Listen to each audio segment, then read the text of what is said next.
여러분 믿어지십니까? 불과 몇 년 전까지만 해도 한국은 K-팝과 삼성 정도로만 알려져 있었죠. 그런데 지금은요. 한국이 일본을 추월하고 세계 경제 질서를 바꾸고 있습니다. 저는 CNN 경제부 기자 에밀리 콜린스입니다. 오늘 저는 여러분과 함께 한국이 어떻게 세계 경제의 핵심 강국으로 떠올랐는지, 그리고 그 성공 뒤에 숨겨진 비밀이 무엇인지 직접 확인해 보겠습니다. 지금부터 한국을 향한 저의 충격적인 여정을 함께 하시죠. 에밀리, 다음 기획은 한국 경제야. 직접 가서 취재해 보는 게 어때? CNN 경제부에서 7년째 근무 중인 나는 편집장의 말을 듣고 잠시 당황했다. 한국이요? 솔직히 나는 한국에 대해 깊게 생각해 본 적이 없었다.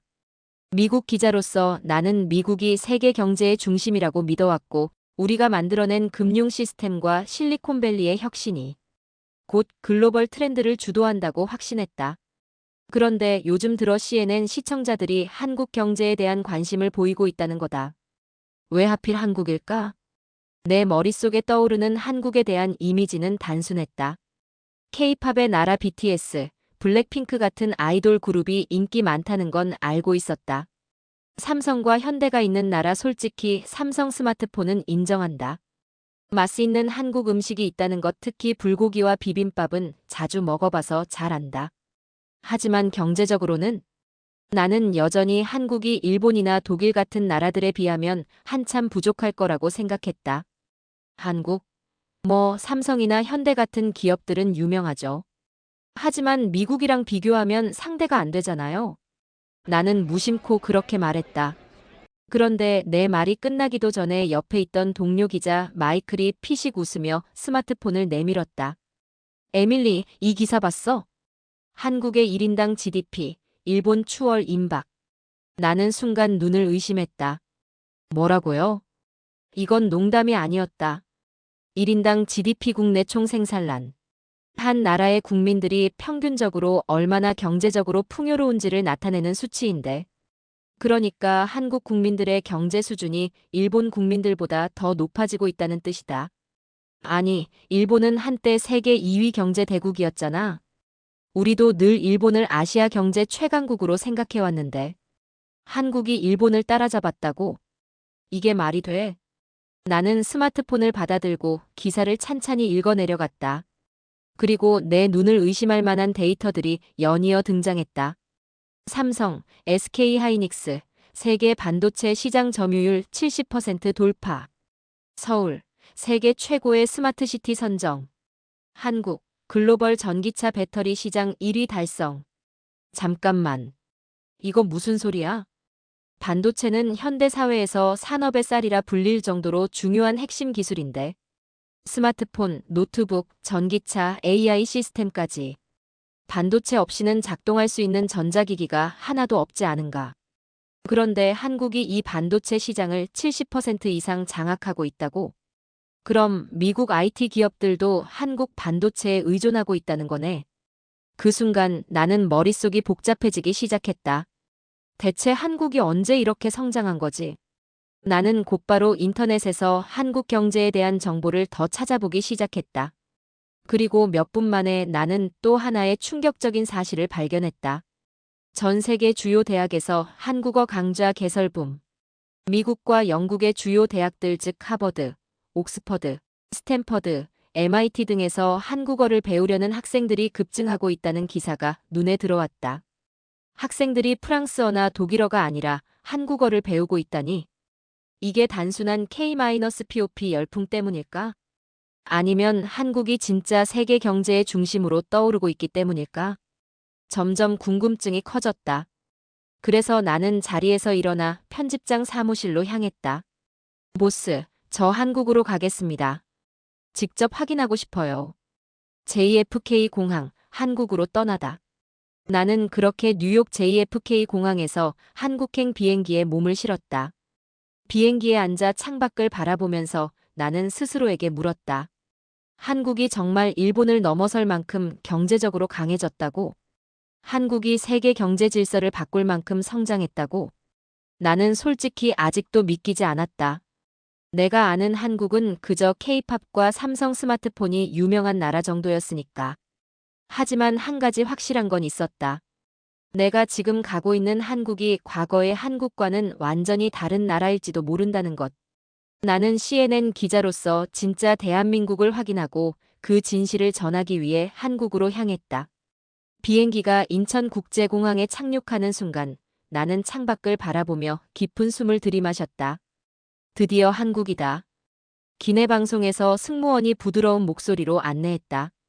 현재 기온은 18도, 맑은 날씨입니다. 인천공항에 오신 걸 환영합니다. 나는 가방을 챙기고 비행기에서 내렸다. 솔직히 말하면 나는 한국 공항이 미국 공항과 크게 다를 거라고 기대하지 않았다. 하지만 첫걸음을 내딛는 순간부터 이곳은 뭔가 다르다는 걸 깨달았다. 이건 공항이 아니라 미래 도시야. 눈앞에 펼쳐진 광경은 내가 상상했던 것 이상이었다. 우선 공항이 너무 깨끗했다. 천장이 높고 창문 너머로 보이는 풍경이 마치 SF 영화 속 한 장면 같았다. 모든 것이 디지털화되어 있었다. 나는 짐을 찾기 위해 입국 심사대로 향했다. 이제 여기서 시간이 꽤 걸리겠군 하고 마음의 준비를 했다. 하지만 입국 심사 단 5분 만에 완료. 정말 말 그대로 5분 만에 끝났다. 여권을 기계에 대고 얼굴을 카메라에 인식시키자. 심사관과 마주할 필요도 없이 자동으로 게이트가 열렸다. 아니, 이게 말이 돼? 미국 공항에서는 입국하는데 기본 1시간 이상 걸리잖아. 나는 잠시 멍해졌다. 미국 공항에서는 가방 검사, 지문 스캔, 인터뷰까지 받는데 여긴 왜 이렇게 빨라? 한국은 이미 스마트 공항 시스템을 도입했거든요. AI 기술 덕분에 빠르게 심사가 끝나는 거예요. 옆에서 나를 맞이한 CNN 특파원 브라이언이 웃으며 설명했다. 나는 아직도 믿기지 않는다는 표정으로. 이게 정말 가능한 거야? 하는 눈빛으로 그를 쳐다봤다. 잠깐만, 이거 미국도 좀 배워야 하는 거 아니야? 나는 브라이언과 함께 서울 시내로 이동하기 위해 공항철도를 탔다. 그런데 기차 안에 들어서자마자 또 한 번 입이 떡 벌어졌다. 이게 정말 지하철이야? 열차 안이 너무나도 깔끔했고 좌석도 편하고 넓었다. 그리고 무료 와이파이가 제공되고 있었으며 창밖으로 보이는 풍경 또한 너무나도 깔끔했다. 뉴욕 지하철과는 완전히 다른 세계다. 뉴욕의 지하철을 생각해보자. 바닥에 쓰레기가 굴러다니고 낙서가 가득한 벽면, 갑자기 전기가 나가거나 술 취한 사람들이 큰 소리로 소란을 피우는 풍경. 그런데 한국의 지하철은 너무나 조용하고 사람들이 모두 질서 있게 행동하고 있었다. 그리고 가장 놀라웠던 건 지하철에서 WI-파이가 빵빵 터진다니.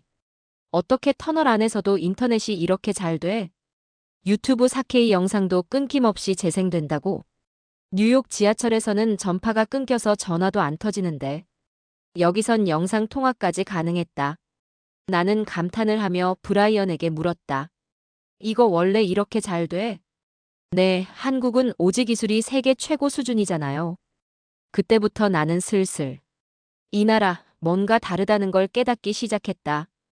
공항철도를 타고 서울역에 도착한 나는 또 한 번 놀랐다. 여기가 아시아라고? 뉴욕보다 더 현대적인데? 초대형 LED 스크린이 곳곳에 설치되어 있었다. 길거리 곳곳에서 AI 기술이 적용된 디지털 광고판이 움직이고 있었다. 카페, 음식점, 편의시설 등등 모든 곳에서 비대면 주문 시스템이 활성화되어 있었다. 한국 편의점에서는 점원이 없어도 물건을 살 수 있다. 맥도날드에서 주문하면 사람이 아니라 AI가 움직인다. 나는 가방을 챙기고 브라이언을 따라 숙소로 이동하면서 계속 휴대폰으로 한국의 IT 기술을 검색했다. 그리고 한 가지 사실을 알게 되었다. 한국은 세계에서 가장 스마트한 도시로 선정된 곳 중 하나. 세계 경제 포럼에서 발표한 보고서에 따르면 서울은 세계 최고의 스마트 시티 중 하나로 선정되었다고 한다. 내가 뭔가 큰 걸 놓치고 있었던 게 아닐까? 이제 나는 확신했다. 한국은 더 이상 단순한 K-팝 강국이 아니다.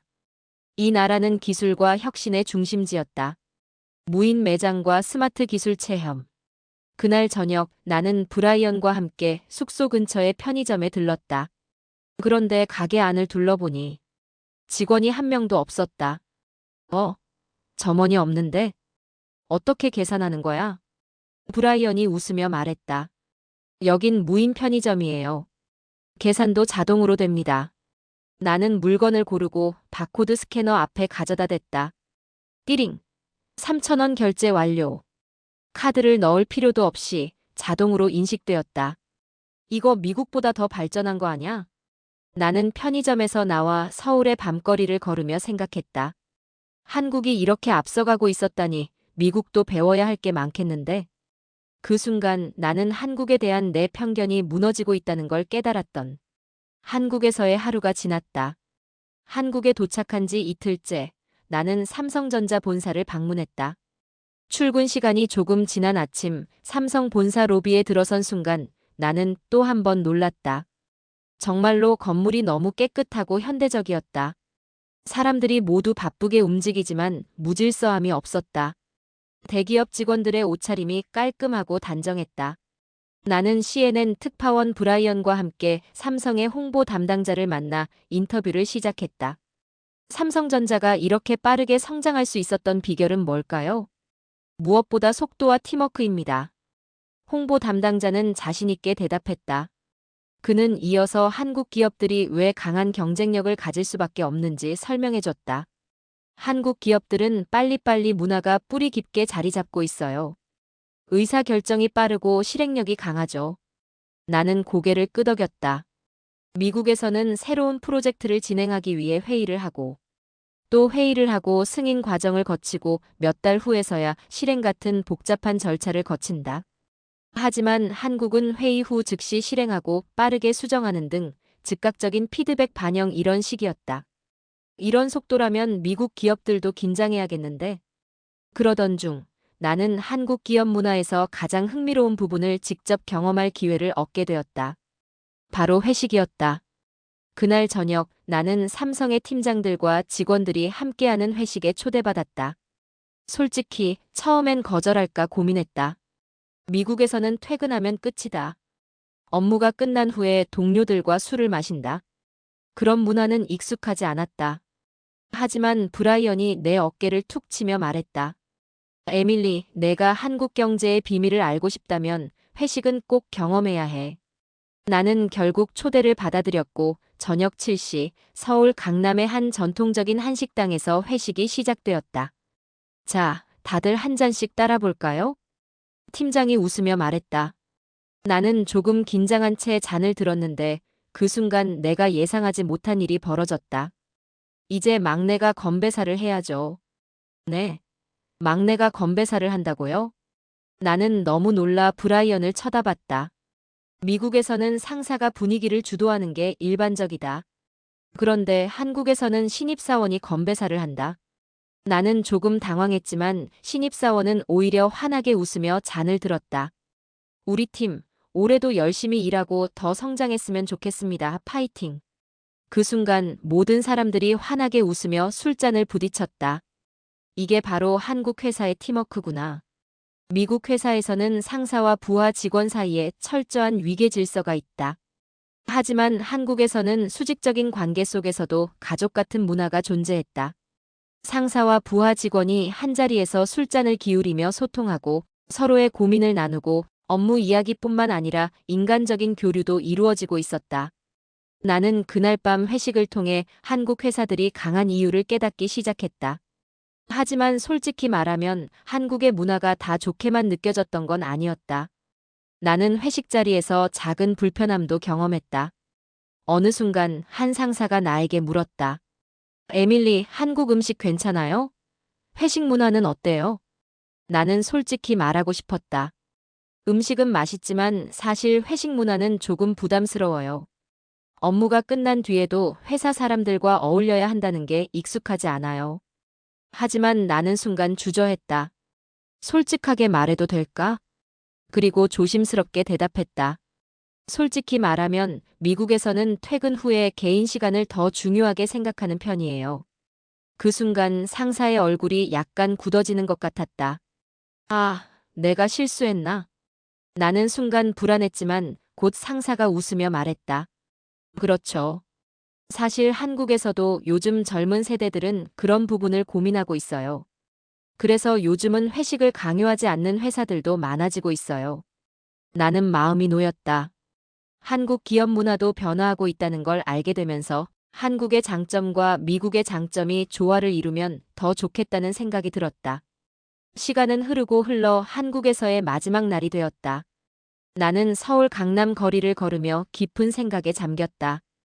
이제 떠날 시간이다. 나는 한 손에 커피를 들고 서울의 야경을 바라보았다.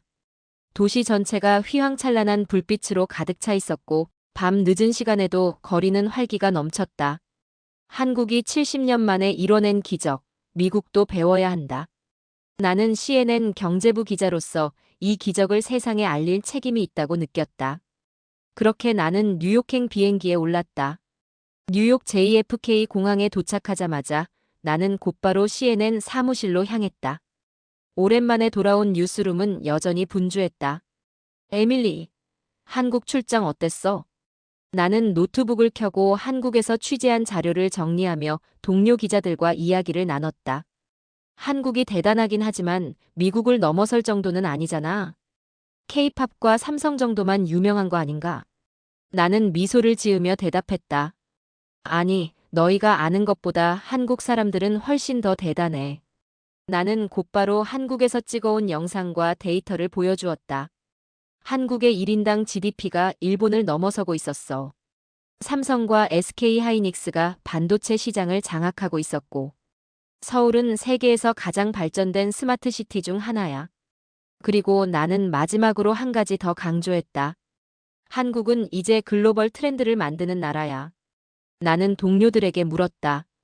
지난 몇 년간 너희가 즐긴 영화, 음악, 음식 중에 한국 콘텐츠가 포함된 적 없었어? 그러자 동료 기자들은 잠시 침묵했다. 그리고 곧 하나둘씩 고개를 끄덕였다. 맞아. 나 넷플릭스에서 오징어 게임을 봤어. 나는 BTS 음악 자주 들어. 내 여자친구는 한국 라면을 엄청 좋아해. 나는 미소를 지으며 말했다.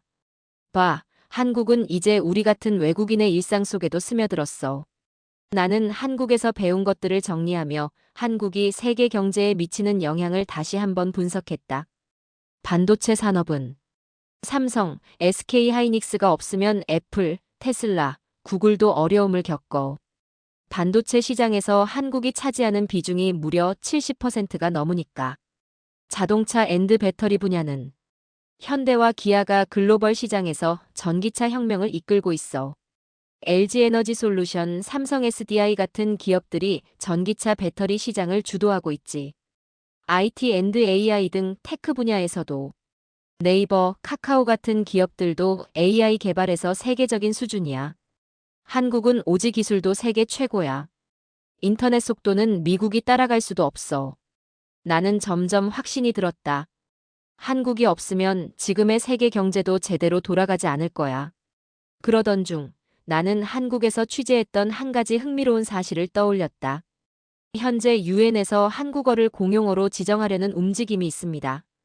나는 처음에 이 소식을 듣고 믿기지 않았다. 지금 유엔에서 공식적으로 사용하는 언어는 영어, 스페인어, 프랑스어, 중국어, 러시아어, 아랍어 이렇게 총 6개다. 그런데 한국어가 여기에 추가될 수도 있다고? 나는 추가 조사를 해보았다. 이미 전 세계에서 한국어를 배우는 사람들이 급증하고 있어. 미국, 영국, 프랑스 등 여러 나라에서 한국어 교육이 활발하게 진행 중이야. 나는 한 가지 생각했다. 한국어가 유엔 공용어가 되는 건 시간 문제일 수도 있겠어. 미국이 한국에서 배워야 할 것. 나는 마지막으로 한 가지 질문을 스스로에게 던졌다. 미국이 한국에서 배워야 할 점은 무엇일까? 그리고 내가 내린 결론은 다음과 같았다. 빨리빨리 문화는 빠른 실행력과 유연한 적응력을 가진 것이었고, 강력한 팀워크는 조직 전체가 하나의 목표를 향해 일직선으로 달려간다는 것이었다. 끊임없는 혁신은 기술 개발 속도가 엄청나다는 것이었고, 근면성과 성실함은 국민 전체가 경제 성장에 기여하기 위해서 합심한다는 것이었다. 나는 이 기사를 통해 미국이 한국에서 배워야 할 점을 알리고 싶었다. 나는 CNN 본사로 보낼 기사 제목을 적었다. 한국, 세계 경제의 새 강자. 미국도 배워야 한다. 개인적인 변화로는 한국을 경험하고 난 후. 솔직히 말하면 나는 한국에 가기 전까지 한국이 이렇게까지 대단한 나라라고 생각하지 않았다. 하지만 직접 경험한 후 나는 완전히 생각이 바뀌었다. 한국은 이제 더 이상 작은 나라가 아니다. 한국은 세계를 주도하는 강국이 되고 있다. 나는 뉴욕으로 돌아온 후에도 가끔 한국에서의 경험을 떠올렸다. 길거리를 걸으면서 BTS 노래가 흘러나올 때라든지, 친구들이 한국 드라마 이야기를 할 때라든지, 새로운 기술이 나오면 이거 한국에서 먼저 했던 것 같은데? 하고 느낄 때 나는 다시 한번 확신했다. 한국을 무시하는 시대는 끝났다. 앞으로 미국도 한국에서 배워야 한다고 말이다. 앞으로 한국은 더 높이 비상할 것이고, 나는 한국을 세상에 알리기 위해 노력할 것이다. 여러분 오늘 이야기 어떻게 들으셨나요? 한국이 이룬 기적 같은 성장을 여러분도 직접 느끼셨나요? 여러분의 생각을 댓글로 남겨주세요. 좋아요와 구독도 잊지 마시고요. 감사합니다.